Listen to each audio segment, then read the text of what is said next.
Shreveport. Right. The only person I ever really knew out of Shreveport was Hurricane Chris. Hurricane Chris and Bebe. Of course. Coming out of there. Yeah. So what's that scene like right now? It's like everybody's trying to be the next Hurricane Chris instead of trying to, in my opinion, instead of trying to develop a culture there where everybody can rise up, like Baton Rouge or, Atlanta. Baton Rouge got a culture down there where a lot of people own. Absolutely. But I think everybody's too busy trying to be the king instead of being part of the machine. And you got a lot of talent down there, but talent's only half of the equation, maybe even a third of the equation. And you got guys like, Big Fella Zeal that got a buzz, and you got Papa Hussein that got a buzz, and got newcomer Green Eyes, he got a buzz going. So you got some people that's buzzing, but it's like they missing that thing that's gonna pull them over the top. Yeah.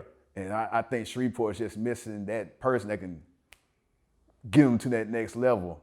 But other than that, it's just a lot of people trying to be the guy.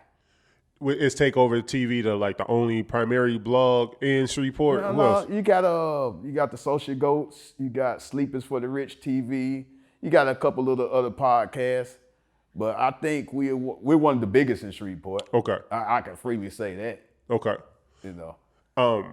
you have had some major cosigns, some major interviews. Yeah, you know what I'm saying. Yeah. Most people know. I listened to it today. You had the Megan Thee Stallion joint. Yeah, you know what I'm saying. Yeah.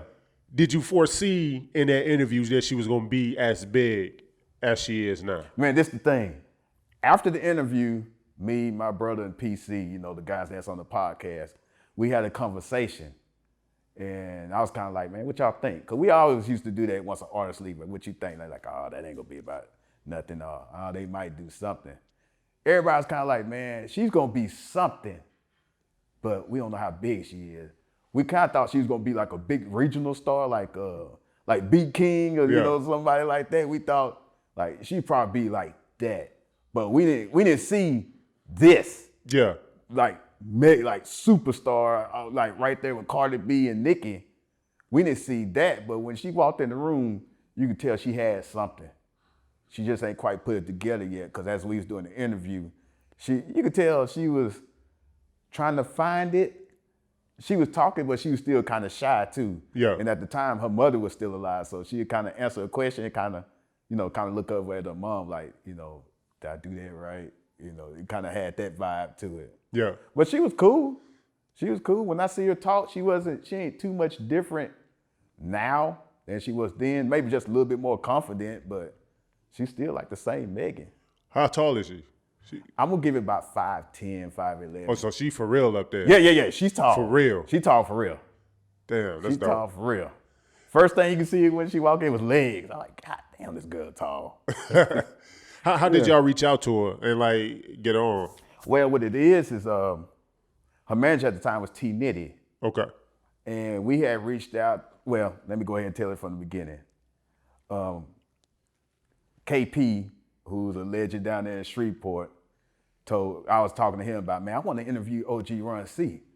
Then he's like, hey, reach out to Billy Broadway, who's another artist in Shreveport. He used to manage it, but they used to work together, whatever. I reached out to Billy Broadway. He's like, all right, I put it together. T Nitty is waiting for you to call. I called T Nitty. He's like, oh, you want to interview the OG Run C, huh? I'm like, yeah. He's like, man, just come on down to Houston. We came down to Houston, interviewed OG Run C. He hit me up one day. He's like, hey, man, why don't you do me a favor? I need you to interview my new artist, Megan Thee Stallion. I'm like, all right, man, I feel like we owe you one. You let us interview OG Run C, so we'll do that. And he's like, man, I want to send you a song. And you just tell me what you think. It was called Like a Stallion. It had that My Pony beat from Genuine. Yeah. So he sent us that, like, no, man, I think you got something. So that's how that all happened. And we went to Houston, and it was him, her mother, and Megan. They came up there. We was at the Doubletree by the Galleria. We had a suite, we had everything set up. And she came up, hell, we was drinking Crown, and her mom, we didn't even know that was her mom. We knew it was somebody, but her mom was sitting over there. You could tell she was somebody because she was looking and kind of making sure everything stayed all right. Then at the end, Megan's like, oh, you know that's my mama right there. I'm like, yeah, we kind of knew it was somebody, so we didn't get too wild with it, you know. But we was drinking, but we knew that she was somebody we didn't want to disrespect. So Right. yeah, we So kept it straight. when she came up there, was she already signed to 1501? No, this Okay. is before all the 1501. Man, she had that one song. She had a couple freestyles on YouTube, and I remember at the time she had like about 6,000 followers. Okay. This before this 8 million and all this other craziness. She had like 6,000 followers. Then she's like, hey, where y'all at on Instagram? And she followed us. And She still following y'all or just she no, because we lost our account. Ah, damn. We lost our account. We had her, we had E40, Too Short, ESG, Little Flip. We had quite a few blue checks following us, right? Instagram took our account. They talk about that we copyrighted something. I stole a clip from the UFC interview when Bones Jones, I think he beat, was that Daniel Cormier, right? Yeah. Beat him. I took that clip from another blog. So I was like, well, I thought it was cool to post it. So I posted it. And a year later, I'm talking about a full year later, Instagram like, oh, the UFC filed a copyright thing against you. We're going to suspend you for 3 days. I'm like, all right, cool. We served a 3-day suspension. They gave us our page back in 3 hours. They took it.